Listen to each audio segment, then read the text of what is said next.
अभिनंदन आणि आपल्या पक्षाचं अभिनंदन. मात्र 100 पार 125 पार हा आकडा का गाठता आणि आला? प्रयत्न आम्ही सगळ्यांनी केला, तरी येथील नागरिकांनी आमच्यावरती विश्वास दाखवला. त्यामुळे आम्ही 85 पर्यंत जाऊ शकलो. आणि काही ठिकाणी आमचे उमेदवार देत असताना थोडीफार आमच्यामध्ये झाल्याने आम्ही ती 100 पार दाखवू शकलो नाही. तरी पण एक मॅजिक फिजिकल जी पाहिजे एवढं मोठ्या प्रमाणात येथील नागरिकांनी, येथील जनतेने या राज्याचे मुख्यमंत्री आदरणीय देवेंद्र भाऊंवरती विश्वास दाखवला, या राज्याचे प्रदेशाध्यक्ष पवारसाहेबांवरती विश्वास दाखवला आणि ते शहराचे 4 आमदार यांच्या चांगल्या कामावरती विश्वास दाखवल्यामुळे आज आम्ही 85 फिगर पार करू शकतो. एकूणच एवढं चांगलं यश मिळालं. महापौर पदाचा चेहरा कधी कोण असेल, कधीपर्यंत याविषयी म्हणजे जे नगरसेवक आहेत ते शपथ घेणार आहेत आणि कधी सोडत होणार आहे आरक्षणाची, त्याविषयी आणि चेहरा कोण असेल? मला वाटतं उद्या सोमवारी आरक्षणाची सोडत होईल. त्यानंतर ठरेल की महापौराचा चेहरा कोण असेल. शेवटी पक्षश्रेष्ठी याच्यावरती निर्णय घेणार. आपण कुठल्या मतदारसंघामध्ये हा चेहरा मिळू शकतो? महापौर हा पिंपरी शहराचा असेल, कुठल्या त्याचबरोबर स्टँडिंगचा पण प्रश्न असतो. तो पण स्टँडिंग कमिटी चेअरमन हा पिंपरी शहराचा असेल, कुठल्या मतदारसंघाचा नाही. एकूणच जी दिलेली आश्वासनं होती, भाजपने जी आश्वासनं दिली होती विशेष करून शहराला, ती कधीपर्यंत पूर्ण होईल? पाणी कधीपर्यंत 24 तास मिळू शकेल? नक्कीच जी आम्ही वचननाम्यामध्ये आश्वासन दिले त्याच्यामध्ये पाणी व्यवस्था खूप महत्त्वाचा विषय आहे.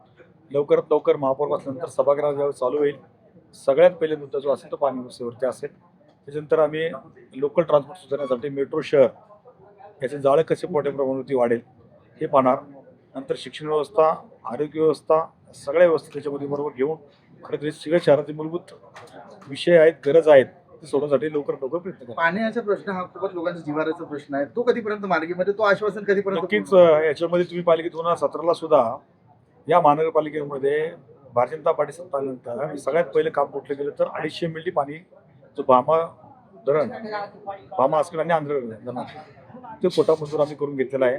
आत्ताही त्याच पद्धतीने जे रिसायकल सोर्सेस तयार करून काही टाटा डॅममधनं अतिरिक्त कोटा आपल्याला मिळतोय का याचा आम्ही करत प्रयत्न करून या शहराची ताण भागवण्यासाठी.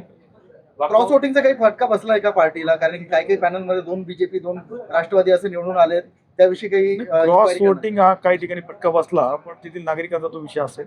त्यामुळे आम्ही त्याच्यामध्ये त्या खरं तर जे क्रॉस वोटिंग झाले ते तिथल्या क्रॉसच्या प्रभावाचा आम्ही कारण पाहतो. पक्षात बरेच सारे म्हणजे तुम्ही उमेदवारी देताना काही निष्ठावान नाराज झाले होते.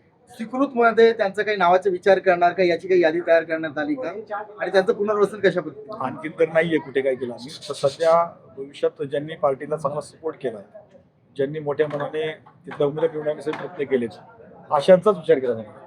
तुमचे खरं तर माजी महापौर असतील किंवा स्टँडिंग चेअरमॅन असतील, यांना देखील मोठा फटका बसलाय का? अजित पवार ज्या पद्धतीने या ठिकाणी येऊन भ्रष्टाचाराचा आरोप करत होते, खरंच भ्रष्टाचार झालाय का?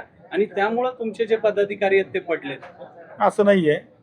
तेव्हा आरोप निवडणुकीच्या काळामध्ये आरोप होणारच आहे हे आम्हाला माहिती होतं. पण भारतीय जनता पार्टी विकासाच्या मुद्द्यावर निवडणूक लढत होते आणि येथील जनतेला विकास हवा आहे, कुठले बाकीचे मुद्दे नाही हवे. कारण हे शहर 35 लाख लोकसंख्येचं शहर होत चाललेलं आहे आणि या शहराची गरज जी पाणी व्यवस्था आहे, लोकल ट्रान्सपोर्ट आहेत, मेट्रो शहर आहेत, रिव्हरफ्रंट डेव्हलपमेंट आहेत, जनजीवन लोकांचं चांगलं झालं पाहिजे.